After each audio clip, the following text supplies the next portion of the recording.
Le grand dialogue. Sigeka Foba.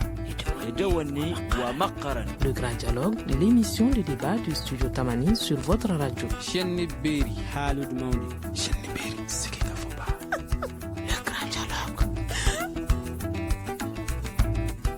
Studio Tamani lameba na lajebal bela jeleni wula anga bi Sigeka Foba anya taka kulikoro kaw segere wala saka kuma uka geleya do kan min be talike ka ɲɛsin ukoma geleyaw kan aywa y'a ye k'a fɔ ko don tɛmɛnenw na ukoma muso olu ye taama dɔ kɛ faaba kɔnɔna na walasa ka yira gouvernement u ka juru min bɛ a la n'o bɛ se fo sefa wari miliyari 8 ma n'a ka ca ni o yɛrɛ ye ko o ko sara a d'a kan gouvernement dun ale y'a yira k'a fɔ ko u ka juru min kun bɛ u la ko bɛ talike ka ɲɛsin sefa wari miliyari 2 ani dɔɔni de ma ani miliyɔn mugan ɲɔgɔnna ma ko o sarala ka ban bisa walasa ka kuma ko kan an ye wele ta ka ɲɛsin maa saba ma n'o fɔlɔ ye madame Touré Jugal Ditmama Sise n'ale ye ukoma muso olu ka jɛkulu ɲɛma ye Mohamed Keita ale ye aywa min ye sariya dɔnbagana n'o ye jurisiw ye olu ka jɛkulu min bɛ kulikɔrɔ yan n'o y'a denmisɛnnin jurisiw ye olu ka ɲɛma ye Zumana Naite ale ye kunnafonidila ye ne yɛrɛ ye Muhamadu Touré. Le grand dialogue. Aywa ukoma ale ko gɛlɛyaw u bɛ senna kabini san 2000 ani san 5 fo kana se bi ma madame Touré Jugal Ditmama Sise ale bɛna se ka dɔ fɔ ɲɛna nin gɛlɛya ninnu kan. Studio Tamani lamɛnbagaw n'a a filɛbagaw an ka foli b'aw ye aw ni ce aw ka baara la aw minnu b'a to fantanw kumakan bɛ bɔ an b'aw fo ka waleɲuman dɔn ikoma problème ye min ye san 10 ni kɔ ko de ye nin ye gouvernement wulila don dɔ la ka baarakɛyɔrɔ in privatiser k'a di alu tomota ma donc alu tomota bɛ baarakɛyɔrɔ in ta 2005 o 2005 kɔnɔ a taara ni sɛbɛnkan min ye a b'a kɔnɔ ko alu tomota kan ka plan social k'o dilan kalo 2 kɔnɔ ko n'a ma kɛ gouvernement kan k'a ɲangata o kalo 2 kɔnɔ a taara fɛn dɔ dilan ka na ani baarakɛlaw ma jɛ k'a kɛ baarakɛlaw ko vraiment nin t'olu ka plan social a kan ka dilan cogoya min na o ma bɔ a sira fɛ donc baarakɛlaw u ka commission syndicat min kun bɛ yen o y'a yira ko nin tɛ plan social ye tubabu ɲuman na c'est un semblant de plan social donc u ma sɔn o la donc gouvernement min kan ka jɔ baarakɛlaw kɔkɔrɔ ka baarakɛlaw kɔkɔrɔma dun gouvernement fana ma alu tomota to yen min ka d'a ye a y'o kɛ baarakɛlaw la fo ka na se 2009 ma en novembre 2009 o y'a sɔrɔ a kun b'an sara tuma dɔw la quart de salaire tuma dɔw la demi salaire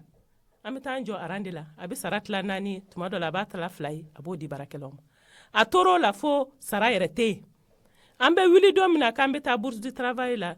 kalo 5 o de sara juru kun b'a la an ye kalo 5 de kɛ an ma sara sɔrɔ donc an ka syndicat ɲɛmɔgɔw y'a ɲini k'an ka taa bourse du travail o ye baarakɛlaw bɛɛ ka ɲɛmɔgɔso de ye donc an taara yen nɔ ka hali grève de la faim bɛɛ kɛra mɔgɔw y'u ban dumuni na yen ka tile 3 kɛ diinɛ ɲɛmɔgɔw ni bamakɔ notabilité wulila ka se président Amadou Toumani Touré ma k'a fɔ a ye ikoma problème a sera yɔrɔ min ma a kan ka lajɛ parce que mɔgɔw bɛ u kirikaralen bɛ bourse kɔnɔ yen tile 3 u ma dumuni kɛ donc président ye 200 000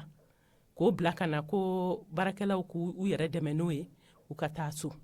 baarakɛlaw y'a yira k'olu ma na o kama olu nana u ka hakɛ de ɲini u ye 200 000 ye u ma sɔn a la a muso ye fɛn mɔbili fa nɔnɔ ni sukaro ani wari fana kun b'a kan a muso n'o ye Lɔbɔ Touré donc o fana la seginna an ko vraiment an ma na o kama an ma na pour que ka to yan ka dumuni kɛ an ka denbayaw de b'an kɔ il faut k'an ka segin ka taa an ka denbayaw la u k'an ka hakɛ d'an ma INTM ɲɛmɔgɔba n'o ye Saka Jakite o waati la Saka Jakite kun ye en 2011 a ye grève préavis mun don ikoma doléance kun b'a kɔnɔ donc ko kura tɛ donc nin kɛlen tuma min na protocole d'accord nana signé gouvernement ni UNTM ni baarakɛlaw bɛɛ ni ɲɔgɔn cɛ n'o ye bɛnkan dɔ ye n'o ye bɛnkan ye o bɛnkan in de la o kɔfɛ an kɛlen ka 1,200,000 ani première dame ka fɛn nunu lasegin u nana ni 2 milliards 100 ATT ko k'ale y'o bɔ n'o ye sefa wari miliyari 2 ani miliyɔn 100 a ko k'ale y'o bɔ fond de la solidarité de la ko k'o di ICOMA baarakɛlaw ma comme solidarité u k'a tila u ka segin ka taa u ka so denbayaw la. donc n'i y'a faamuya o kun tɛ sara ye nka o kun ye dɛmɛ de ye ka bɔ gouvernement ye. awɔ a papier yɛrɛ bɛ yen a b'an ka commission mɔgɔw bolo a lettre bɛ yen ATT ka signature b'a kan ko fond de la solidarité donc an ka baarakɛlaw ko vraiment an ti foyi fɛ an ka plan kɔ nin wari n'an y'a minɛ a bɛ bɔ an ka plan de la o kɔni na an bɛ sɔn donc o wari o y'a sɔrɔ kalo 5 sara mun tun bɛ yen o bɔra a la. o kalo 5 sara bɔra la wari tɔ tora miliyari 1 ani 1,800,000 et quelques mille. miliyari 1 ni miliyɔn 800. awɔ donc o wari o de kɛra ka dɔw ka fond de réinsertion sara 74% o yɛrɛ bɛɛ ma sara donc minnu kun y'a accord de fɛn in na protocole d'accord in na a kun gouvernement y'a fɔ k'a bɛna taa ICOMA dayɛlɛ ko ka administrateur provisoire ta ka sigi a kunna minnu tɛ fɛ ka taa plan fɛ olu ka taa baara kɛ donc u ye liste dayɛlɛ minnu bɛ fɛ ka taa plan kɛ dɔw yɛrɛ démissionnera ka bɔ usine kɔnɔ ko an tɛ fɛ ka baara kɛ tumu ta fɛ tuguni olu tɔgɔ sɛbɛn plan na dɔw ko an tɛ fɛ ka taa an bɛ fɛ ka segin de ka taa baara kɛ n'a ma ɲɛ gouvernement ko k'a bɛ usine dayɛlɛ an bɛ segin an bɛ taa baara kɛ ça c'est les plus jeunes donc olu seginna ka n'u sigi usine da la chaque matin u bɛ n'u sigi policiers de bɛ Tomota ye policier bila u ni usine cɛ u ye san 1 de k'o la don o don sɔgɔma u bɛ t'u sigi ni baara kɛ jigin heure sera u bɛ taa so.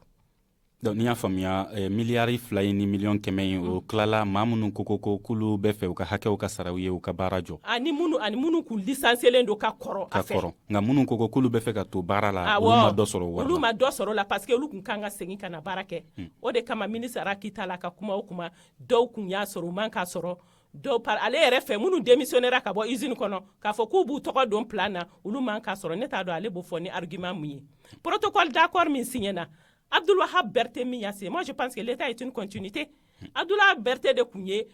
fonction publique ministre ye. an tila ka na o yɔrɔ la Mohamed Sise sariya dɔnba ye Mohamed Keita pardon sariya dɔnba ye e y'a yira k'a fɔ ko ayiwa gɛlɛyaw yera nin ko la kabini san 2015 ni usine bɛ di Tomota ma waati min na. yani kan da don kuma na fɔlɔ ka ka mama bɛ k'i bɛ k'an lajɛ nin waati in na ni bɛ k'an lamɛn n ka foli kɛ ka taa a bɛɛ lajɛlen ma i b'a fɔ cogoya min na ICOMA ko in ko nɔgɔn tɛ fɛn minnu ni k'i bɛ kuma ICOMA yɛrɛ ka fɔlɔ yɔrɔ ICOMA de ko ye kulukuru ye maintenant ICOMA yɛrɛ dira Tomota ma cogoya min na i b'a dɔn k'a fɔ ko nɔgɔn tɛ wa ko a tiɲɛ ka dɔgɔ a kɔnɔna na o de ye min ye an b'a ye k'a fɔ ICOMA san 2000 ani san 2 n'o ye 2002 ye o san de ICOMA yɛrɛ y'a ka fɛn min k'a ka plus gros chiffre d'affaires o kuma ICOMA sera k'o réaliser wa o wari kasabi tari jɔ fo miliyari 27 ani miliyɔn 9 o kuma ICOMA sera k'o kɛ san 1000 ni san 2 kɔnɔna na. o y'a sɔrɔ a ɲɛmaaya bɛ jamana ɲɛmɔgɔw de bolo. o y'a sɔrɔ a bɛ jamana ɲɛmɔgɔw bolo san 2 o kɔfɛ jamana ɲɛmɔgɔw nana boloda k'u ka usine feere ko nafa tɛ a la donc hakili yɛrɛ kan ka baara kɛ o yɔrɔ fana na dɔɔni. donc ɲininkali to min dɔ bɛ o yɔrɔ fana na o fana kɔfɛ usine min a dira min ma n'o ye Tomota ye an b'a ye k'a fɔ a bɛ di a ma a dira a ma san 2005 san 2005 san 2005 a di a ma mais yani a ka di a ma an b'a ye k'a fɔ baara ye dɔw daminɛna dugu ma olu baara bɛ daminɛ tuma min na o b'a sɔrɔ hali groupe Tomota a tun ma créé wa usine dira a ma miliyari n'i y'a ta k'a lajɛ miliyari 9 o ye usine di a ma ni usine 3 bɛɛ lajɛlen ICOMA dun an bɛ se ka min kɔni fɔ a fɔ a ma ko capital min bɛ ICOMA yɛrɛ bolo ICOMA yɛrɛ ka kasabi min maralen bɛ yen fɛn bɛɛ bɛ munumunu min da fɛ o tun bɛ taa miliyari 16 ani miliyɔn 500 o bɛ taa o la o tuma o b'a sɔrɔ société min yɛrɛ bɛ n'a dira min yɛrɛ ma a dira cakɛda min ma o b'a sɔrɔ ale yɛrɛ ka kasabi bɛ munumunu min na o tun ye miliyɔn 100 ye donc o b'a yɛrɛ k'a fɔ ko i y'a yira k'a bɛ di groupe Tomota ma waati min na o y'a sɔrɔ groupe Tomota yɛrɛ ma labɛn a bɛ di. c'est à dire baara in parce que n'i bɛ privatisation ninnu bɛ kɛ procédure dɔ de b'a la a bɛ daminɛ waati dɔ de kɔnɔna na an b'a ye k'a fɔ san 2003 kɔnɔna na o b'a sɔrɔ a tun ma créé fɔlɔ. san 2003 san 2003 kɔnɔna na o b'a sɔrɔ san 2003 san 2003 kɔnɔna na o b'a sɔrɔ a tun ma sigi sen kan fɔlɔ a tun tɛ sariya tun ma a lakodɔn fɔlɔ o tun ma kɛ donc mais maintenant an filɛ yɔrɔ min na sisan degun yɔrɔ jumɛn an b'a ye k'a fɔ i komi ko kɔnɔna bɛnkan caman de kɛra bɛnkan sɛbɛn caman de kɛra kɔnɔna mais bɛnkan sɛbɛn min bɛ bɛɛ sanfɛ o de ye bɛnkan sɛbɛn fɔlɔfɔlɔ min kɛra min ye o kuma i komi a yɛrɛ feere Tumota ma o de ye bɛnkan sɛbɛn fɔlɔfɔlɔ ye n'o kɛra mai 2000 an bɛ se ka min fɔ le 16 mai 2005 o kuma o feere o kɛra o bɛnkan sɛbɛn fɔlɔfɔlɔ maintenant bibi na n'an bɛ ka kuma kasabiko min kan o kasabiko in dulonnen don bɛnkan wɛrɛ de la parce que bɛnkan fɔlɔfɔlɔ min bɛ yen o min kɛra a ma bɔ a sira fɛ donc le fait que bɛnkan fɔlɔfɔlɔ kɛra feereli bɛnkan de ma bɔ a sira fɛ feereli yɛrɛ bɛnkan fana kɔnɔna na baarakɛlaw ka hakɛ dɔw tun bɛ minnu tun kan ka di mais mɔgɔ min tun b'a di o ye Tumota de ye Tumota de tun kan ka sara mais o sarali fana bɛ dépend min na i b'a ye k'a fɔ baarakɛlaw yɛrɛ ka hakɛ c'est à dire u ka sarakow dulonnen don sɛbɛn wɛrɛ fana na a bɛ fɔ o ma ko accord d'établissement an b'a ye k'a fɔ i komi fɛn bɛɛ ni CMDT de tun bɛ taa ɲɔgɔn fɛ o gafe min bɛ yen an b'a ye k'a fɔ baara in u y'a kɛ a kɛra ka sɔrɔ ko baarakɛlaw ma u ɲuman don a la u nana n'a ye baarakɛlaw ko non k'olu tɛ se ka sɔn nin ma o kuma il faut que k'u ka nin fɛn ye fɛn min a bɛ se ka kɛ bɛɛ sɔnna fɛn min ma o kuma k'olu bɛ se ka sɔn o ma an b'a ye k'a fɔ a baara in ma se ka bɔ a sira fɛ kabi 2005 maintenant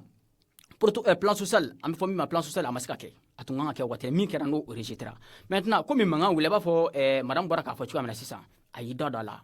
kɔlɔlɔ minnu nana fo ka t'u se bourse la yen ne gouvernement yɛrɛ y'a ye o kuma komi a fɔra déjà k'a fɔ ko miliyari 2 an bɛ se ka min kɔni fɔ miliyari 2 ni miliyɔn 100 min dira u ma o kuma cogoya de bɛ na ɲinɔ sisan mais yan'o fana cɛ ko fo ka bɛnkan dɔ de k'a la i b'a ye k'a fɔ bɛnkan laban min bɛ yen nɔ n'o ye san 2010 ye o bɛnkan laban sɛbɛn ni baara bɛɛ lajɛlen bɛ ka kɛ ni o ye an filɛ waati min na sisan o bɛnkan in tɛ kuma foyi kan miliyari 2 ani miliyɔn 100 kan k'a sɔrɔ i komi mɔgɔw ka hakɛ a ka ca o ye i komi mɔgɔw ka hakɛ ka ca o ye i komi mɔgɔw bɛ ka miliyari 8 ni kɔ min ɲini o sɛbɛnnen tɛ o bɛnkan donc o bɛnkan sɛbɛn kɔnɔna na i b'a ye k'a fɔ gouvernement yɛrɛ parce que kuma fɛn bɛɛ kɔnɔna na gouvernement de bɛ yen komi ale kan ka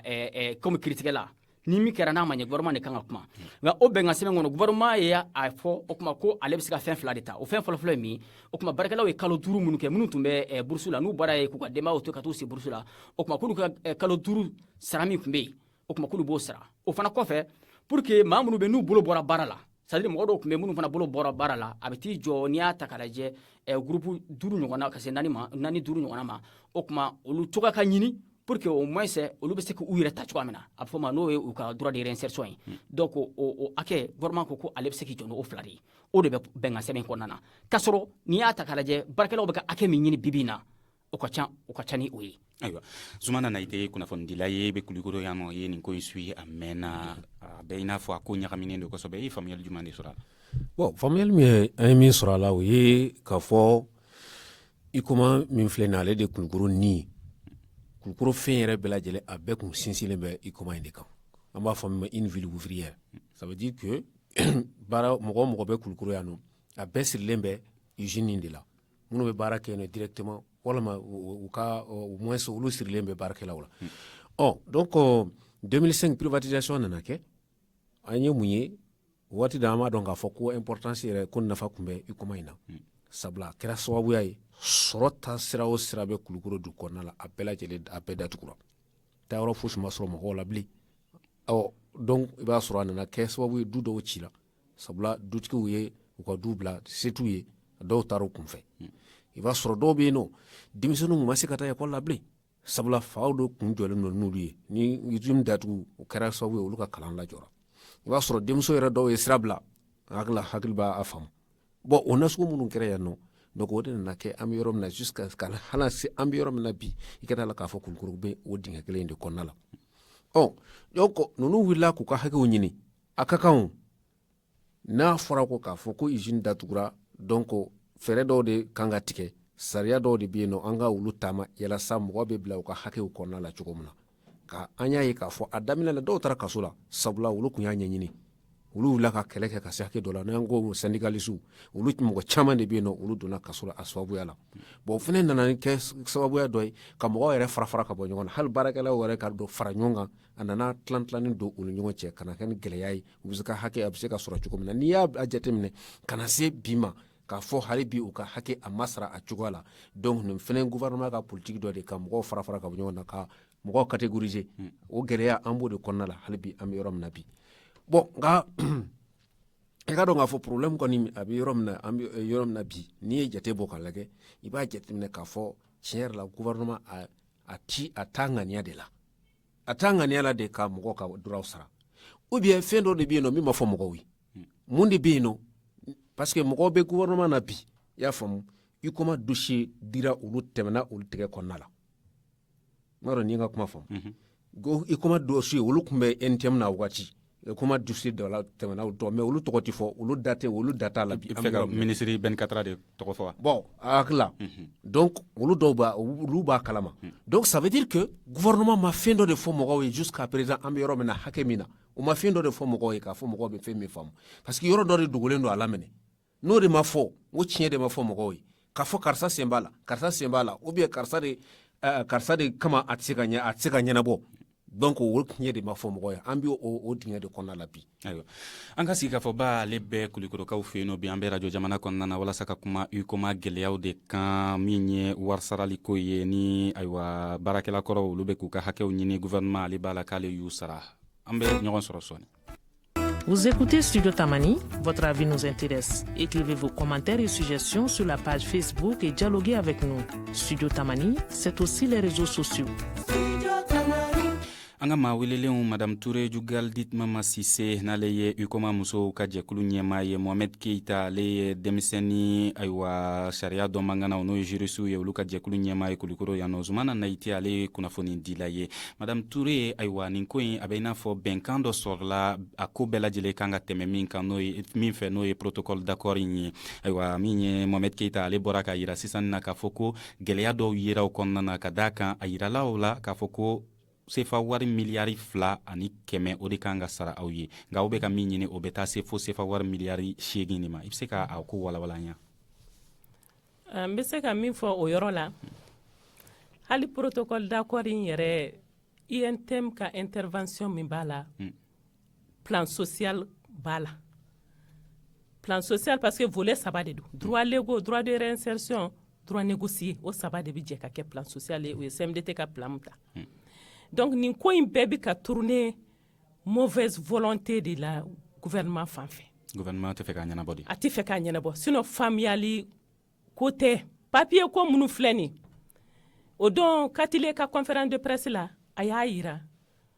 ko siɲɛ 2 siɲɛ 3 yɛrɛ olu bɛ papier dilan ka taa di gouvernement ma u bɛna fɔ le ko ICOMA papier foyi t'olu fɛ yen. Katile n'o ye UNTM. N'o ye UNTM baarakɛlaw ka ɲɛmɔgɔ UNTM ɲɛmɔgɔba ye. A y'a yira k'an ka droit ko gouvernement kan ka an ka wari sara miliyari 8 ani miliyɔn 400 kɔ k'olu y'a papier bɛɛ labɛn siɲɛ fɔlɔ la u taara u nana ko Sanogo ka coup d'état in ye papier tunu olu tilala k'a labɛn ka taa u tilala ka na tuguni ko papier ninnu tɛ yen sabanan olu tilala ka wari b'u yɛrɛ k'a labɛn ka tila ka taa d'u ma o bɛ faamuya cogo di jamana kɔnɔ l'état est une continuité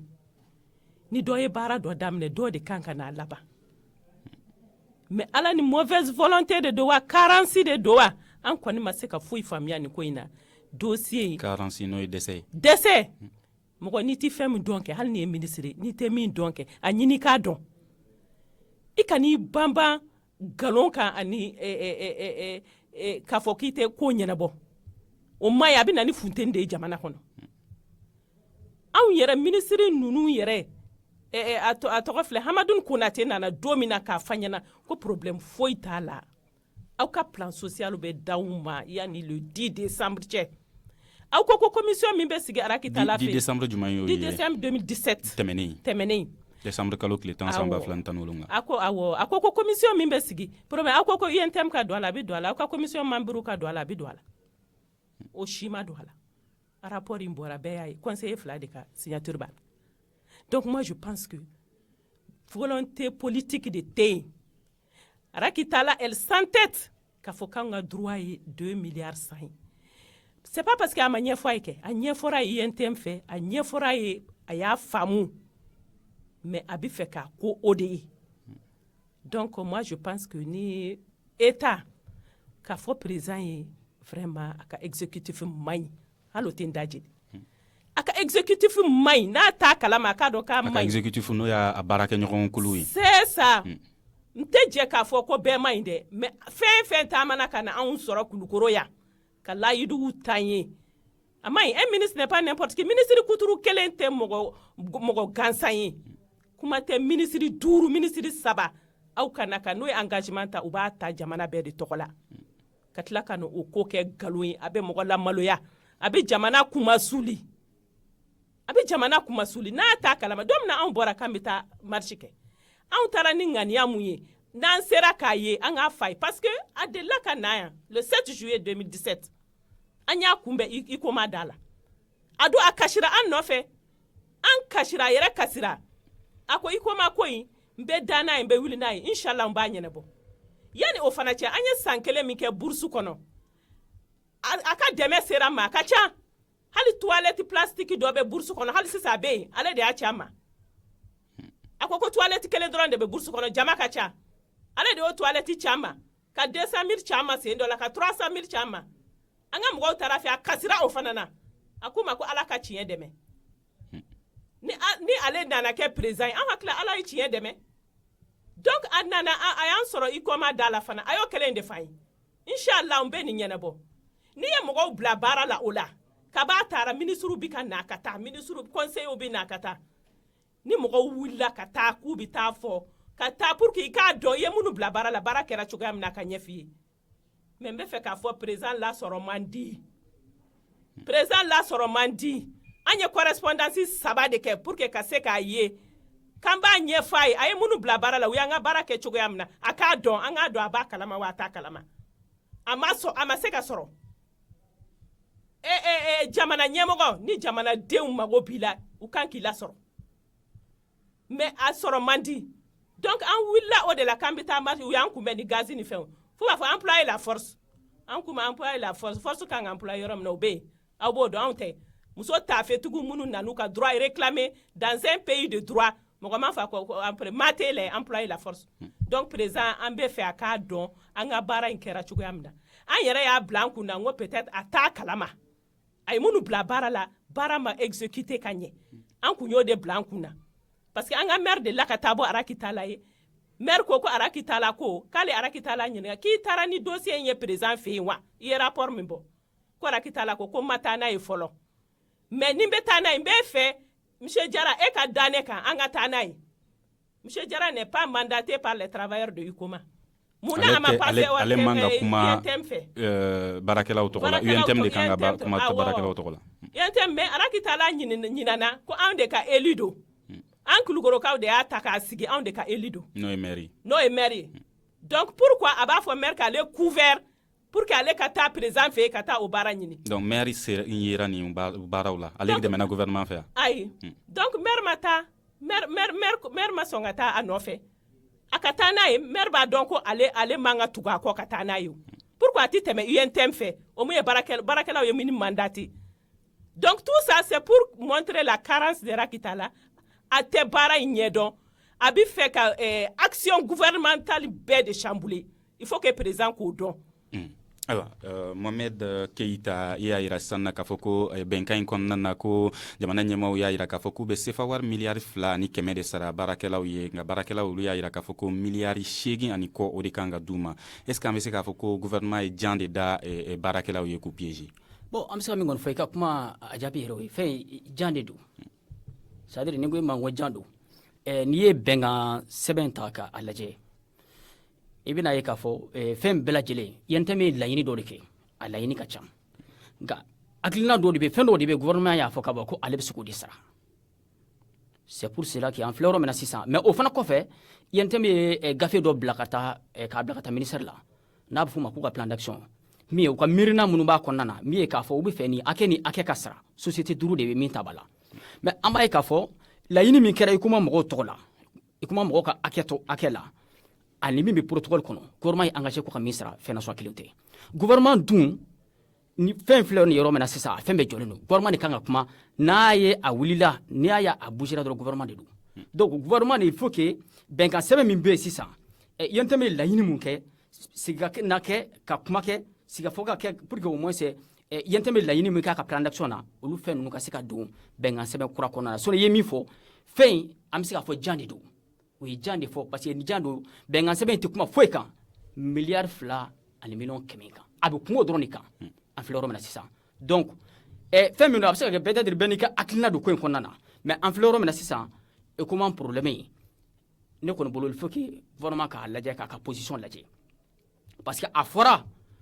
bɛnkan sɛbɛn kɔnɔ n'i y'a ye ne ko ma ko nin bɛnkan sɛbɛn kan ka bɔ yen ka na ni dɔ wɛrɛw de ye mun ye parce que a kun fɔra ko administrateur provisoire c'est à dire ɲɛmaa wɛrɛ kun kan ka min kan ka yira sugandi min bɛna ICOMA mara ko o tigilamɔgɔ n'o fana nana a b'a dɔn a dannamɔgɔ minnu bɛ ani minnu bɛ se ka cɛ ka baara kɛ ale b'o ɲini pour que usine ka se ka wuli o de kunna fana baarakɛla minnu hakɛ dɔw b'a kɔnɔna na ICOMA de kan k'olu sara mais olu sarali fana o dulonnen don mun de la ko ni baara daminɛna maintenant olu ka o hakɛ ninnu sara bɛ bɔ usine de kɔnɔ komi usine a fɔra k'o bɛ kɛ kabi san 2010 a ma se ka kɛ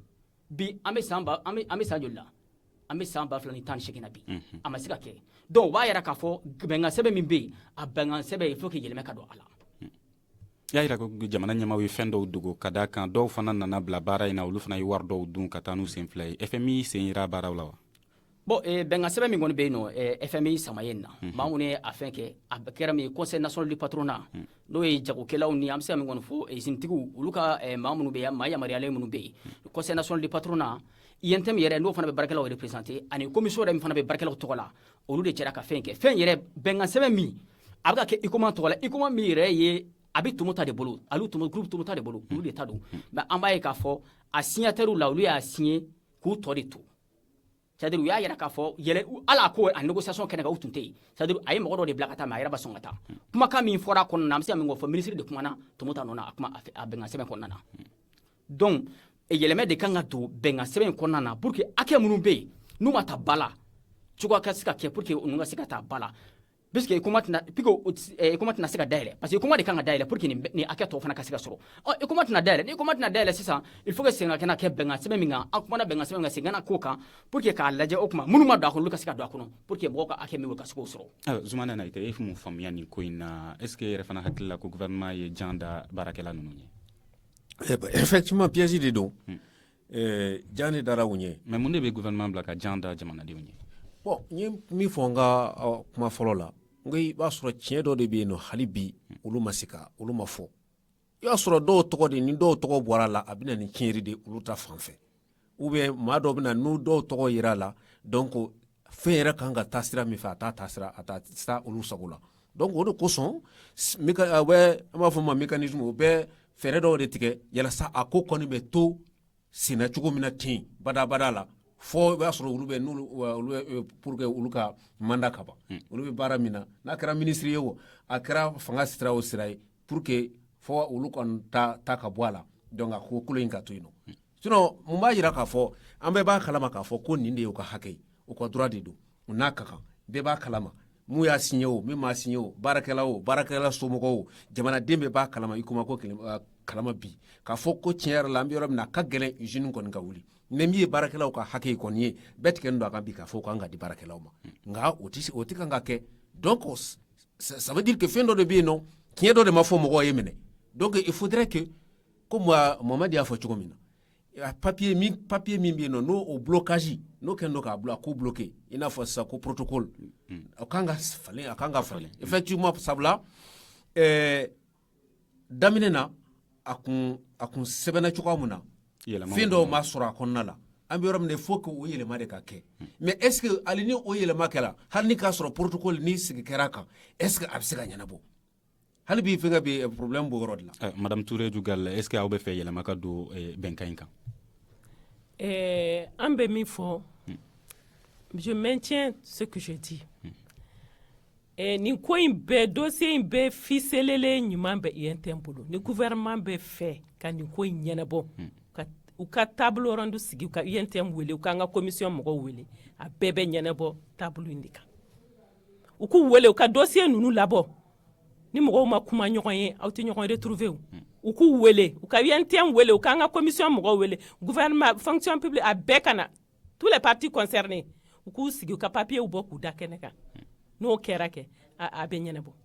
moi je pense est ce que fana bolo gouvernement ye jan da o ɲɛ bon n bɛ se k'a fɔ jan don parce que don min na nin wari in tɔnbera kuma dɔ bɛ yen n tun tɛ fɛ k'a fɔ mais n b'a fɔ nin kɛnɛ in kan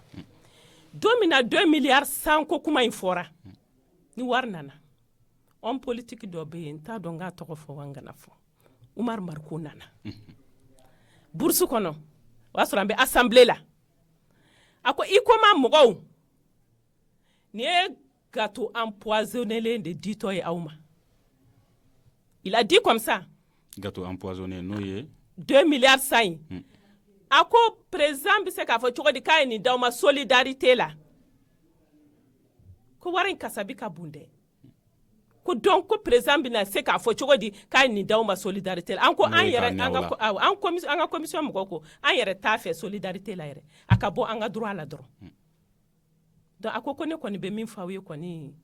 nin wari ko in nin wari ni y'a dan ne ma aw kana minɛ aw continuer aw ka plan social u k'a bɛɛ sara u ye. Il a dit comme ça. Donc bi an bi k'a ka tiɲɛ segin a ma dɔɔni dɔɔni. Parce qu'on a vu que le tout tourne autour de ces 2 milliards 100. Gouvernement yɛrɛ bɛ ɲina ko plan social ka ca ni o ye. Tout tourne autour de parce que o de b'ale arranger o. O de bɛ gouvernement arranger. Ce que Naïté a dit. Il y a quelque chose qui nous cache. o bɛ ka fɛn dɔ dogo aw la. N'u y'u sigi tabali kan kɛ a bɛ bɔ o. A bɛ bɔ. Donc vraiment moi je leur bannen do tabali kan sigi ma. U bannen do ma parce que kan ka UNTM wele donc UNTM ka conférence de presse la. A ko k'u kun kan ka olu wele. Olu k'u sigi ka dossier in fɛsɛ u ma sɔn k'olu wele halisa. Olu b'o sigi de la u kan k'olu wele u ma sɔn k'u wele. Fo ka taa ni rapport ni Araki tala ka ni rapport a kun man ka bɔ ka sɔrɔ UNTM kun ta commission na ka sɔrɔ an ka baarakɛlaw ka ɲɛmɔgɔw kun t'a la a kun man ka kɛ cogoya si de la. Baara bɛ kɛ entre des partenaires. Mais nin kɛra i b'a fɔ ale dɔrɔn a n'a ka conseiller u ni ɲɔgɔn cɛ. C'est pas normal. C'est pourquoi je dis que carence b'a la. Est-ce que bɛ fɛ k'a fɔ Araki tala de bɛ ka nin ko bɛɛ bloquer? Ale de bɛ ka baara kɛ au nom du gouvernement. Donc ale de ye ko in bɛɛ chambouler. Ale de don. Zumana Naïté ayiwa n'i y'a ta k'a lajɛ a ko in a gɛlɛya a fanga ka bon kosɛbɛ. Est-ce que e bɛ se ka dɔɔni fɔ an ɲɛna fɔlɔ-fɔlɔ la UCOMA tun bɛ fɛn min lase Kulikoro ma i n'a fɔ nafa? Bon, Kulikoro yan nɔ ni y'a jateminɛ a nafa fɔlɔ-fɔlɔ o kun ye an ka collectivité ye mairie san kalo kɔnɔna la donc a kun a bɛ min sara impôt ani taxe ninnu ye donc a ka ca comme on appelle 60 millions ye. Million 60 kalo kɔnɔna la. Donc n'o dun tigɛra ka bɔ yen nɔ bi an bɛ yɔrɔ min na bi est-ce que mairie yɛrɛ ka recette yɛrɛ bɛ million 15 sɔrɔ kalo kɔnɔna la. Donc i k'a jateminɛ sa kɛ ça veut dire que depuis que UCOMA kɔni datugura a fɔ Kulikoro sɔrɔ taabolo kɔnɔ a bɛɛ lajɛlen de datugura. Sabula n'i y'a jateminɛ mɔgɔ minnu tun bɛ baara kɛ yen nɔ olu tun ye salarié ye mɔgɔ bɛ minnu bɛ sara olu bɔlen kɔfɛ UCOMA kɔnɔna la tulu nɔgɔ min tun bɛ taa ba kɔnɔ i b'a sɔrɔ muso jɛkulu dɔw de bɛ yen nɔ olu tun bɛ taa o tulu in ta k'o yɛlɛma k'o bayɛlɛma k'o kɛ safunɛ ye k'o feere u kun b'u dahirimɛ sɔrɔ o la o tɛmɛnen kɔ ka bɔ yen donc usine yɛrɛ kɔnɔna la u ka matière dɔ bɛ yen nɔ o tun bɛ bɔn duguma i y'a faamu o bɔ fɛngɛ nɔ a n'a fɔ fɛn tɔw dɔw tun bɛ bin fɛngɛ la olu min filɛ nin ye o fɛnɛ tun bɛ feere mɔgɔw ma i y'a sɔrɔ dɔw fɛnɛ tun b'o feere i n'a fɔ sisan ni samiya sera a bɛ siraw girin n'a ye a ka du kɔnɔnaw girin n'a ye donc o fɛn minnu filɛ nin ye mɔgɔ dɔw de fɛnɛ dahirimɛ kun sigilen b'o la donc nin bɛɛ lajɛlen de datugura donc o kɛlen sisan cogoya wɛrɛ ma sɔrɔ mɔgɔw la a kɛra musow surtout ko an y'a fɔ cɛw ba olu kɔni caman olu ye dugu bila u taara o kunfɛ donc musow ma sira wɛrɛ foyi sɔrɔ donc u jigira ba in de kɔnɔna la cɛncɛn bɔ bi se ka taa tile yɛrɛ bɛɛ lajɛlen kɛ 200 ni 1 u bɛ baara bɛ kɛ i b'a sɔrɔ dɔw bɛ cɛncɛn bɔ i b'a sɔrɔ dɔw bɛ kurun kɔnɔna la olu bɛ ji soli i b'a sɔrɔ dɔw bɛ ne cɛncɛn tɔw b'olu de fara fara ɲɔgɔn kan k'olu feere bɛɛ b'a dɔn k'a fɔ nin musow u bɛ nin baara min na a kɛlen don ka majigi dan de ye sabula i bɛ t'u sɔrɔ dɔw yɛrɛ bɛ bana dɔw sɔrɔ a la hali u tɛ se ka furakɛ a yɛrɛ la ko dɔw bɔnɛnɛw ni n'a la absolument mɔgɔ caman tora a la hali kɔsa in na ne yɛrɛ ka ekɔliden kɔrɔ dɔ a tora ji la kɔsa in na voyez donc dɔw yɛrɛ tɛ a sɔrɔla cɛncɛn bɔ de sababuya fɛ donc o n'a ɲɔgɔnna minnu filɛ nin ye an bɛ se k'a fɔ UCOMA datuguli de nana ni nin bɛɛ lajɛlen ye ça veut dire que a banna a datugulen kɔfɛ mɔgɔw ma sira ma yira mɔgɔw la o kan ka taa sira minnu fɛ c'est vrai u b'u ka droit revendiquer normalement sira kun kan ka yira mɔgɔw la an b'a fɔ ma reconversion ni i bɛ baara min na n'o tiɲɛna o ma se i bɛ se ka sira wɛrɛ da yɛrɛ cogo min na mɔgɔw ma bila o sira fɛnɛ kan donc nin bɛɛ kɛra sababu ye ka dugu in ka a ɲɔngirin tɛ sɔrɔ ta sira la ale ni adamadenya yɛrɛ da an bɛ se k'a fɔ bi tiɲɛ yɛrɛ la mɔgɔninfinya a dɔgɔyara parce que i kun ka fisa ni maa min ye fɔlɔ maa min kun sirilen b'i la ne bɛ tila ka taa tugu o mɔgɔ kelen de nɔfɛ tuguni k'a fɔ i b'o tigi deli a ko ka gɛlɛn madame Touré Jugal a yirala fana k'a fɔ ko fɛn wɛrɛw fana tun bɛ bɔ UCOMA in na musow tun bɛ min ta k'a kɛ to fana ye n y'a fɔ cogoya min na n bɛ ikoma ye kulukoro dɔrɔn tɛ kucala b'a la kita b'a la donc ikoma kun bɛ place min na kulukoro yan nɔ a kun tɛ se ka fɔ ka ban n ko hali buguri min bɛ bɔ chaudière kɔnɔ o buguri musow kun b'a ta k'a kɛ sɛgɛ ye sɛgɛ min bɛ kɛ tu la safunɛ bo min kun bɛ bɔ musow b'a ta k'a kɛ safunɛ artisanal ye c'est-à-dire ikoma jɔyɔrɔ kun ka bon kulukoro kɛra dugu ye kɛnɛba tɛ yen sɛnɛ ka dɔgɔ yan donc fɛn bɛɛ kun bɛ tourner usine in de kɔrɔ usine datuguli a nana ni kɔlɔlɔ baden de ye dutigiw taara a fɔra cogoya min en 2008 furusa mun kɛra kulukoro yan ikoma baarakɛlaw fo tribunal président ko ale ma na furusa kama ko ikoma baarakɛla foyi kana se ale ma tuguni k'ale tɛ mɔgɔ si ka furusa bilen donc famille disloquée la du dɔw bɛ yen fa banna tari ba banna fa taara a kunfɛ balimaw denw bɛ balimaw bolo tari denw bɛ sigiɲɔgɔnw bolo donc vraiment ne tɛ se k'a faamuya an ka faama ninnu à 60 km du Bamako nin degun in bɛ yen ko faamaw ka tila ka n'a fɔ mɔgɔw ye nin don masina aw ka wari bɛ d'aw ma kuna sini domaine baarakɛla dɔ ko ne ma i ko ma mɔgɔw aw ye nin gɛlɛya dɛ aw nana an ka terrainw bɛɛ maa minɛ ko le 10 décembre k'aw ka wari bɛ di ko ka don a ko kɛra cogo di ne ko nin ko in dogora anw na wa faama jugu nana galon tigɛ an ye ko le 10 ka don yɛrɛ fɔ aw ka wari bɛ d'aw ma an bɛ se k'a faamuya cogo di ko minisiri kuturu 3 bɛ na layidu ta k'o tɛ bɔ a sira fɛ an tɛ se k'o faamuya a yirala ko a kunnafoni laselen dɔ ma ikoma baarakɛla kɔrɔ dɔ ma k'a fɔ a ɲɛna ko gouvernement ye layidu dɔw ta k'a tɛ n'u batu k'a tigi bɔnɛna nin na senfɛ ka d'a kan a jigilatigɛ ma ko a fɛ o kɛra a tigi tɔgɔ ye Vie Goyita chauffeur de kun do Kucala usine kɔnɔ donc arakitala ka rapport in bɔlen mɔgɔw ye rapport in ta a don sɔgɔma a taara bourse du travail la u nana u bɛ ka dayɛlɛ u ni ɲɔgɔn cɛ a fana y'a minɛ k'a lajɛ a ko ko ninnu dɔrɔn de b'a la o kun ye an ka 25 an yɛrɛ d'a ma so kuma ma an ka 25 retraités olu taara en retraite en 2002 donc 2005 de Tomota nana donc olu ye papier kɛ ka di UNTM ma comme quoi olu ma l'âge de la prolongation de la retraite olu taara dɔrɔn o nana donc olu m'o bénéficier donc olu yɛrɛ tɛ privatisation ko la yɛrɛ u y'olu 25 personnes plus l'ancien ministre El Madani donc u ko k'a kun bɛ baara kɛ kita ka sɔrɔ a ma deli ka baara kɛ yen donc u y'olu de ta k'olu kɛ liste dɔ ye donc tout ce que Tomota a trouvé en 2005 u ko ils n'ont pas droit donc Tomota ye fɛn sɔrɔ san 2005 kɔnɔ ko olu tɛ fɛn sɔrɔ donc ale y'a ta k'a lajɛ ko ko ninnu dɔrɔn de don wa ko anw tɔgɔ t'a la o yɔrɔnin bɛɛ la a taara AVC la donc a banna Bamako yen u y'a su ta ka taa don Kucala denkɛ kelen de don min b'a bolo kelen jusqu'à aujourd'hui hali vendredi passé mɔgɔ y'a fɔ ɲɛna Kucala ko ba in ma rétabli halisa donc o fana ye arakitala ka su dɔ ye